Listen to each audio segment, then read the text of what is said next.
Bernie Veronica, fáilte se go blach. Gurmai. Well, tú ré hon DMC anu. Tá mai réití. Okay, listen Bernie, tá tú i do mannequin fallana nó fitness model, tá sé sin har a bheith simil. Inis dom chonas a chur tú spéis sa tionscail seo.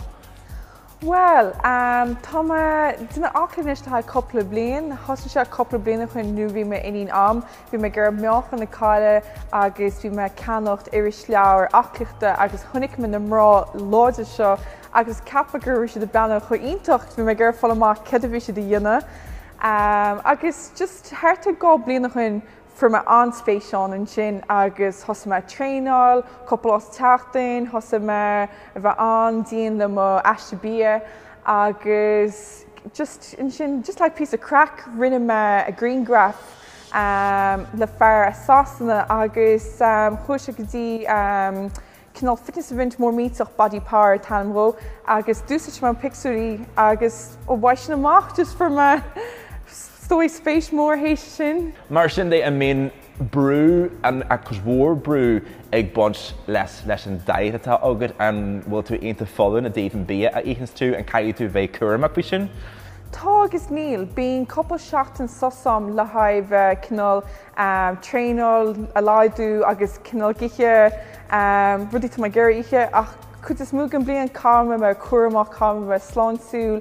Margheall would said ka and different is a mannequin ginoltags mannequin full on a ka 6-pack of ad agus mura will ní be tú fall obair so tá sé táfta go mééis sinad chuile chud smúg an blian ach bíon couple seachtain sosam just like gachfurt me gur ihe agus just leid a tréáil runúning bag freisin ach tína mo ranganí a blian ar fad leis freisin. Bhfuil tú riomh burtha go bhfuil nó go míon an amarcha brú ar go hairithe páistí óga agus déagarí go mé cuma sin arthú.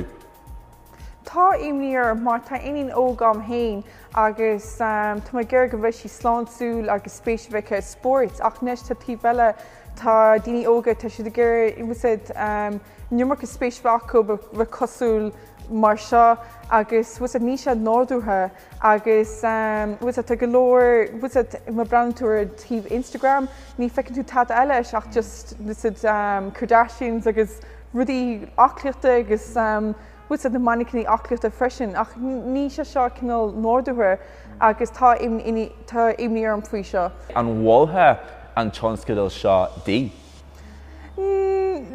Bar gom de bfach níomhah si was páirteach leis, bar an go bfach ní spéisbeice sa downsex tíobh sin.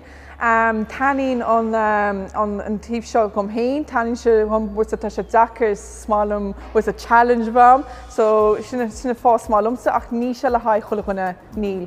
An tionscail cruúí atá a gin seo Bernie más tú? Is tionscail an crua. Nu thosa se amach gá bliana chuin, ní mór an mannequin in éan in duna cinna obair seo is mannequin sásanna ag tíorchaí eile agus so neis tá go leir mannequin éan duna so tá sé bhád níos crua neis fáil seach sa tionscail seo agus sinna fáta se tábhtá go bhfuil go bhéh tú what's it tuairt ada rotain agus bheith role model ceart was ní tú ná bheith go amachliche, ní tú ná bheith ggóil so catú what's it ada ceart a rotain mar tá sé ancra go seachta tionscail seo neis.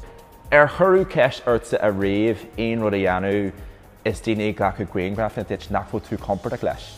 Buis sé ní ghlach mar fáirt a tadní mar ggéirna bhfuil sé aonanna bhí me gur gobar leis, bhfuil sé bhí me sásta gobarlob tása bh díach ce dhéine agus sin an cinál rud bh me gurrála mannequin eile catú bh cuaach céintar obair a ghlacha tú pártán tá instinct maitham so béam just léifin obair bhfuil me ggéir dhéine nó céir ní chuimeteach ma hain situations bin nach bhfuil me ggéir dhéine so catú bh cuaach gúnaí especially my mannequin nude at a 2000 marks the tin school show.